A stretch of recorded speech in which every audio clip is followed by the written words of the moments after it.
Hello, Martians. I am back after quite a bit of a hiatus. I know it's been a minute since I last recorded anything. My apologies. But I had a very productive summer, and I want to kind of talk about that as well as do a little bit of a speed paint here. The speed paint, I've gotten back into FNAF for some unknown reason. I've also gotten like really into Minecraft at the same time, so my brain has just been soup of the chunky variety because I can't do the things that I've wanted to do, like upload to YouTube or even do much art in general.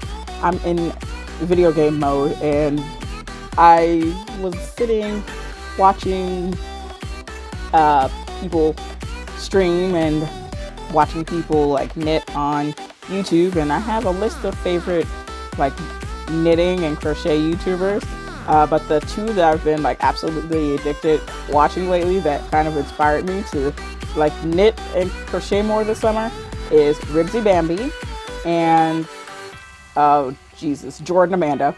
Sorry girl, forgot your name for a second. Jordan Amanda, and seeing her, Jordan specifically, seeing her like spin and create and dye yarn, I've just been like obsessed. I've been watching it nonstop, and I just love her videos, especially her fiber fuckery videos.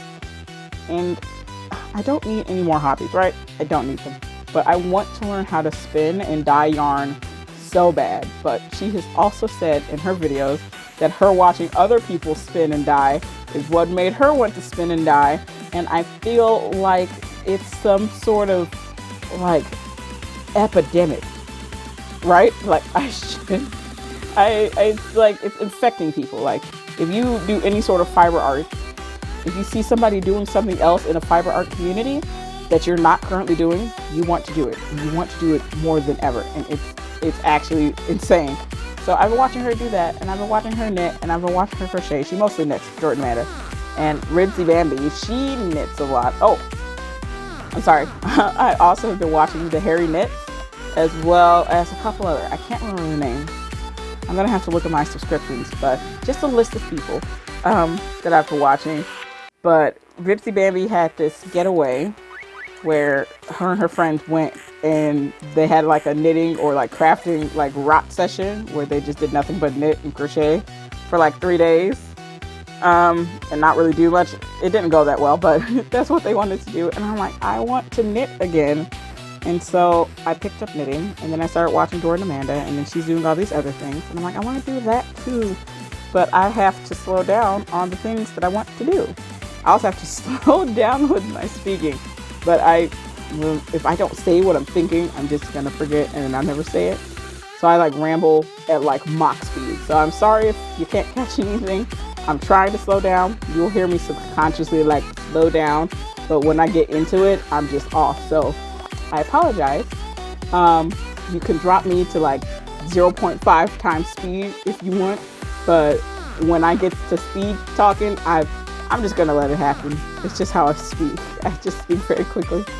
But I digress. I've been watching lots of knitters and crocheters, and I have not wanted to draw. Not even a little bit. Not even sorta, not even kinda. I just wanted to make things, and I wanted to make stuff so bad that I finally made my first garment. Now, many years ago, I tried to crochet a sweater, and I got like halfway done, but I ran out of one color, and I switched to another one, and it made like this. It was a really pretty color block sweater. I wish I had pictures of it, but I didn't, because I crocheted it, and then I tried it on, and I learned that day that I do not like crochet fabrics. I do not like crochet clothes. Maybe like sweaters and stuff, because I like a thick sweater and a thick cardigan.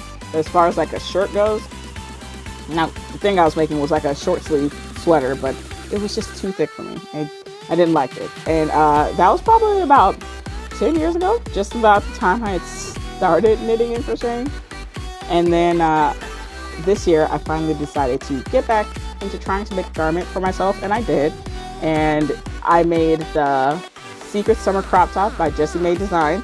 I figured I would go with a tried and true pattern designer. It was either this or the Look of My Horse top from, oh Jesus, what's his name? James and Watts, that's his name, sorry. The Look at My Hole shirt from James and Watts, and I was stuck between those two. Oh, I'm sorry, another knitter I've been watching is Made in the Moment. I've got really into that, and then watching them create like sweaters and stuff, like seemingly without even trying. I'm like, I have the skills to do this. I want to try and make things, and so I did. And so it's been great. But I would say that's beside the point, but it's not. It's literally still on point, but I'm just rambling and not continuing the thought. Or I'm continuing many thoughts. I'm not finishing any of them. But moving on. So I made the summer secret summer. The secret summer crop top. Yeah, I think it's the secret summer crop top by Jessie Mae Designs. And it turned out great. It was fine. But I got like halfway with the body, and I was counting my stitches, and I realized I dropped a stitch, or I didn't pick one up, one of the two. And so I had to take it apart, like almost all the way back before the increases for the shaping. And I had to redo it because I'm an idiot and I wasn't paying attention. Sometimes I'll get into like speedy knitting, and my brain just wanders away from what I'm doing with my hands to watch like a screen or something. And that proved to be my downfall. My hubris got the better of me, and I dropped a stitch, so I had to go find it again. I didn't find anything, I just had to take it apart.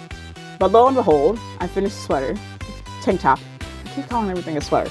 I finished the tank top, and I freaking love it. I love how it fit.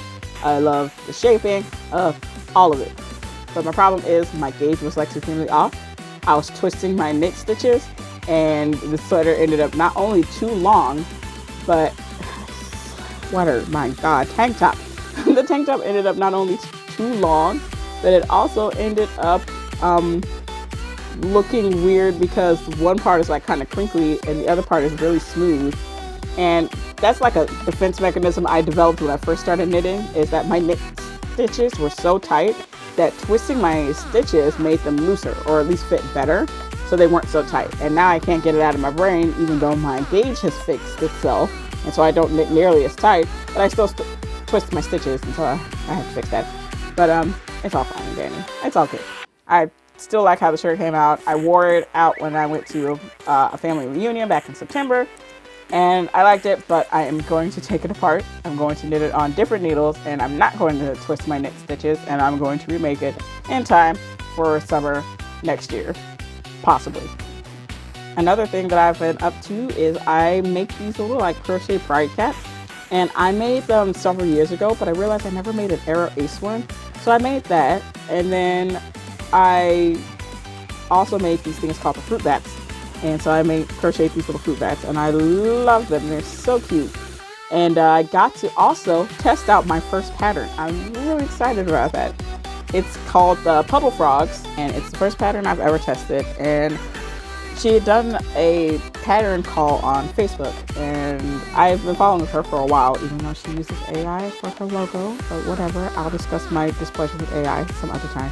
And I signed up for it, and she picked me, and I got to make this cute little frog. I named her Marigold, and I just love this little frog so much. She's so freaking cute. She's actually so cute that my sister and my mother have both claimed her, and they keep saying, "Oh, make yourself another one." I'm like, no, why don't you make yourself your own dang frog? But I love her, and she's so cute, and I'm going to make more because I just love them to pieces, and people might end up with them for Christmas since they like them so much. I've also been baking like crazy, and I know it's like weird to bake during the summertime, but I couldn't get the idea of making shiopan out of my head. It's Japanese salt bread, because I not only have been watching knitters and crocheters on YouTube, I've also been watching a lot of like kind of not necessarily lifestyle-y vlogs or whatever, but I've been watching a couple people. One of them is Ame Life. She also crochets and knits. She actually also just released a crochet book that I think is coming out to Amazon sometime next month.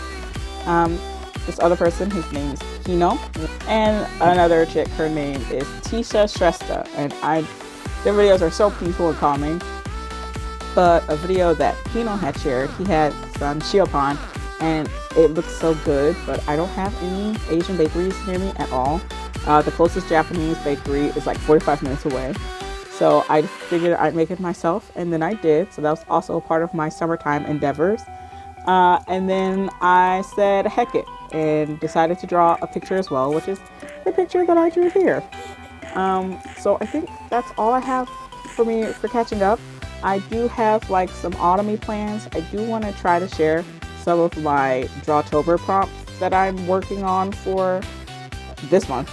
This video was supposed to be uploaded in September, Jesus Christ. But anyways, I do plan on sharing some of the prompts that I'm doing, at least do like a little recording. I'm kind of behind right now, so I might record those and upload those, and get back into sharing some more art and things, because watching all these YouTube videos and doing all these things and getting inspired to do things from these videos made me realize how much I miss content creation. I really miss sharing my art on the internet. I haven't done that anywhere in any capacity, not TikTok, not Instagram, not nothing. I still don't use Reels, but I miss sharing my art, and I haven't been doing that, and so I miss it. But that's going to be it for me. I thought I wouldn't talk up the entire length of the video, but I ended up doing that, and then some, so I'm going to have to cut some of this rambling out. I hope you enjoyed this little FNAF security breach thing. Thanks for watching. Feel free to subscribe if you would like to stay up to date with one of the most inconsistent YouTube channels on the planet. And I'll just talk to you all in the next video. Bye-bye.